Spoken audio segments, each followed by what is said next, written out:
Bismillahirrahmanirrahim. Alhamdulillahi Rabbil Alamin, wassalatu wassalamu ala Sayyidina wa Nabiyina Muhammad, wa ala ahlihi tayyibin tahirin, wa sahbihi al-muntajabin, wa ala jami'i al-anbiya illahi wal mursalin. Me min Allahut, të gjithë mëshirshmit me shpërblotje. Falënderimet me të sinqerta janë vetëm për Allahun e Madhëruar. Paqja dhe mëshira e Allahut qofshin mbi profetin Muhammad, mbi familjen e tij të pastër, mbi shokët e tij të zgjedhur, dhe mbi të gjithë të dërguarit dhe profetët e Allahut xhela shanhu. Të nderuar dëgjues dhe shikues, ju përshëndes me përshëndetjen e bukur islame. Assalamu alaikum wa rahmatullahi wa barakatuhu. Paqja, mëshira dhe begatit e Allahut qofshin mbi ju.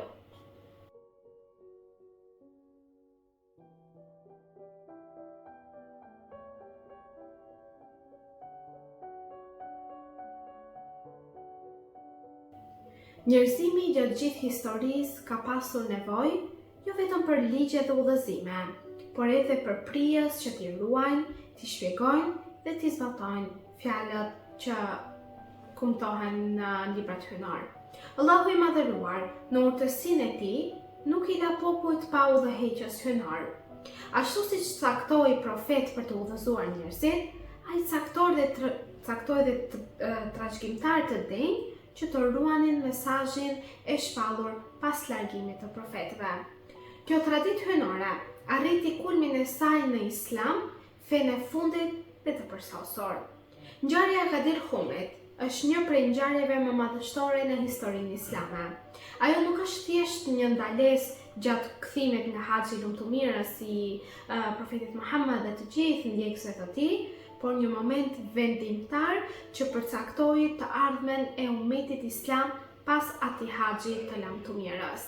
Në atë ditë të nxehtë të muajit Dhul-Hijja, profeti Muhammad, paqja dhe bekimet e Allahut qofshin mbi të dhe mbi familjen e tij, mblodhi 10 mijëra musliman për të përcjellë një mesazh që, sipas literaturës islame, përbënte përmbylljen e misionit të tij profetik. Për besimtarët që ndjekin shkollën e Hibetit, rrugën e tyre dhe të gjithë fjalët dhe miratimet e tyre, festa e Ghadir Humit nuk është vetëm një kujtim historik. Ai është simboli i besnikërisë ndaj së vërtetës, simboli i vazhdimësisë së udhëzimit hyjnor dhe dëshmi e dashurisë së profetit për ummetin e tij. Në këtë ditë u shpall publikisht pozita e Imam Aliut, njeriu që ishte rritur në shtëpinë e profetit, luftëtarit më të madh të Islamit dhe derës së dijes profetike.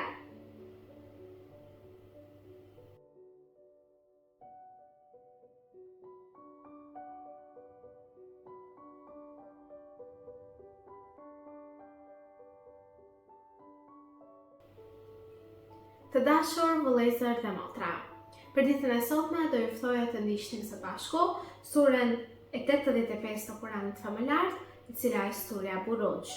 Me emrin e Allahut, të gjithë mëshirshmit, më shpëlotet, për qiellin me ujësi, për ditën e premtuar, për dëshmitarin dhe për atë që dëshmohet. Mallkuar qofshin ata që hapën hendekun, ku ndezën zjarrin e ushqyer me lëndë djegëse, kur rrinin ulur rreth tij, duke dëshmuar atë që po i bënin besimtarëve.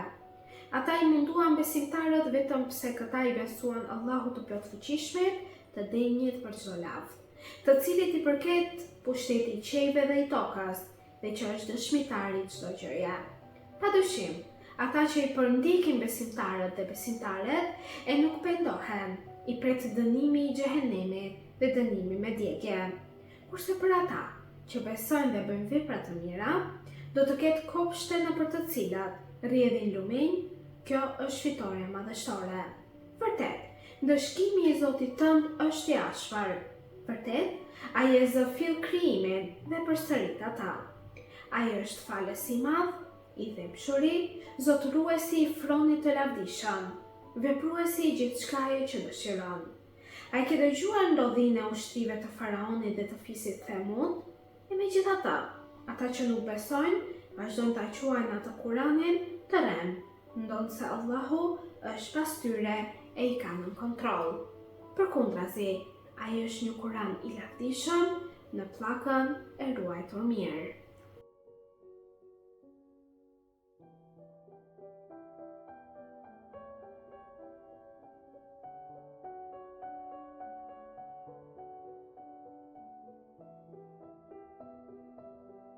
Të nderuar dëgjues dhe shikues, në emër të shoqatës Fadi, fillimisht para se të nisim pra temën e ditës së sotme, do doja t'ju uroja të gjithë besimtarëve, sidomos ndjekësve të Ehli Bejtit, gëzuar festën e Ghadir Humit, një festë e cila bashkon zemrat drejt një misioni të përbashkët, adhurimin e Allahut, falënderimin e Zotit të Gjithësisë dhe lutja për të vazhduar në këtë rrugë sa të kemi frymë. Pas përfundimit të haxhit të lam të mirës, profeti Muhammed, paqja dhe bekimet e Allahut qofshin mbi të dhe mbi familjen e tij, u nis drejt Medinës së bashku me një numër të madh muslimanësh. Prandaj dhe për ditën e sotme do të flasim rreth Ghadir Humit, si dita kur u plotësua feja dhe u shpall udhëheqja hynore. Kur karvani arriti në vendin e quajtur Ghadir Hum, pranë Gjuhfes, zbriti urdhri hynor. Bismillahirrahmanirrahim. O i dërguar, kumto atë që të është shpallur nga Zoti yt. E nëse nuk e bën, atëherë nuk e ke përcjell mesazhin e tij. Allahu do të mbrojë nga njerëzit. Ajeti 67 i surës Maide. Ky ajet, sipas shumë transmetimeve të përfshira në literaturën shiite sidomos dhe në veprat e cituara, lidhet drejt për drejt me shpalljen e udhëheqësisë së Imam Aliut, paqja qoftë mbi ta. Profeti urdhëroi që të ndaleshin ata që kishin ecur përpara dhe të prisnin ata që po vinin pas tyre. Në vapën përvaluese të shkretëtirës, u ngrit një tribun prej samarësh dhe veje dhe të gjithë u mblodhën për të dëgjuar fjalimin e profetit të nderuar. Ishte një moment solemn për të gjithë besimtarët. Zemrat prisnin një mesazh tejmase të rëndësishëm. Profeti filloi duke lavdëruar Allahun dhe duke i kujtuar njerëzit afërsinë dhe largimin e tij nga kjo botë. Më pas i pyeti: "Vallë, a nuk kam më shumë autoritet mbi besimtarët se sa ata mbi vetveten?" Dhe të gjithë një zëri u përgjigjen: "Po, o i dërguari i Allahut." Atëherë profeti në ato momente mori dorën e Imam Aliut, paqja qoftë mbi të, e ngriti lart para turmës dhe shpalli: "Për këto që unë jam Maula, pra prijës, Aliu është Maula i tij, pra prijësi i tij." Më pas ajo lut: "O Allah, duaja atë që e do Aliun, bëhu armika atij që është armik i tij, ndihmoja atë që ndihmon Aliun dhe braktisa atë që braktis ata." Këto fjalë u dëgjuan nga mijëra muslimanë dhe mbetën të gdhendura në historinë islame si shpallja e Ghadir Humit. Për shkollën e Ehli Bejtit, fjala Maula në këtë kontekst nuk nënkupton thjesht mik apo i dashur, por prijës, kujdistar dhe udhëheqës i caktuar nga Zoti i Gjithësisë. Pas përfundimit të fjalimit, sipas transmetimeve të shumta, më pas zbret edhe ajeti i fundit i kumtuar profetit Muhammed sallallahu alaihi wasallam, i cili është ajeti i 3 i surës Maide, ku thuhet: Bismillahirrahmanirrahim. Sot u apërsosa fen tuaj, plotësova mirësinë time ndaj jush dhe zgjodha Islamin si fe për ju. Sipas literaturës, ky ajeti shpalli se feja arriti përsosmërinë e saj me caktimin e udhëheqësisë pas profetit Muhammed, paqja dhe bekimet e Allahut qofshin mbi ta dhe mbi familjen e tij.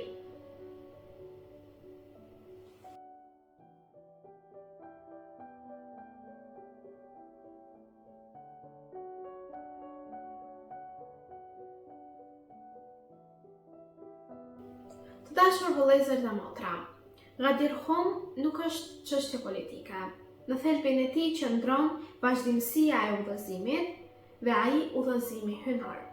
Allahu nuk e la umetin pa prijës pas largimit të profetit Muhammed sallallahu alaihi wasallam. Ashtu siç Musa, paqja qoftë mbi të, la Harunin si zëvendës dhe profeti Muhammed, paqja dhe bekimet të Allahut qofshin mbi të dhe mbi familjen e tij, prezantoi Aliun si trashëgimtarin e misionit të tij profetik. Por me një ndryshim se pas profetit nuk ka profet, por ai ishte vazhdues i misionit dhe vazhdues i kujtesës hynore. Imam Sadiku, paqja qoftë mbi të, ka thënë: "Dita e Gadirit është dita më e madhe e Allahut. Allahu nuk ka dërguar asnjë profet pa e nderuar këtë ditë. Në një transmetim tjetër thuhet se veprat e mira në ditën e Ghadirit shumë fishohen dhe se besimtarët duhet ta shprehin gëzimin e tyre për këtë begati të madhe. Për këtë arsye, të gjithë ne, ndjekësit e Ehli Bejtit paqja qoftë mbi ta të gjithë, e konsiderojmë 18 Dhulhijja një ditë feste, një ditë falënderimi dhe një ripërtëritje të besnikërisë ndaj Imam Aliut paqja qoftë mbi ta. Kur meditojmë mbi Ghadirin, kuptojmë se ai nuk është vetëm një ngjarje së kaluarës, ai është një mesazh për çdo pres.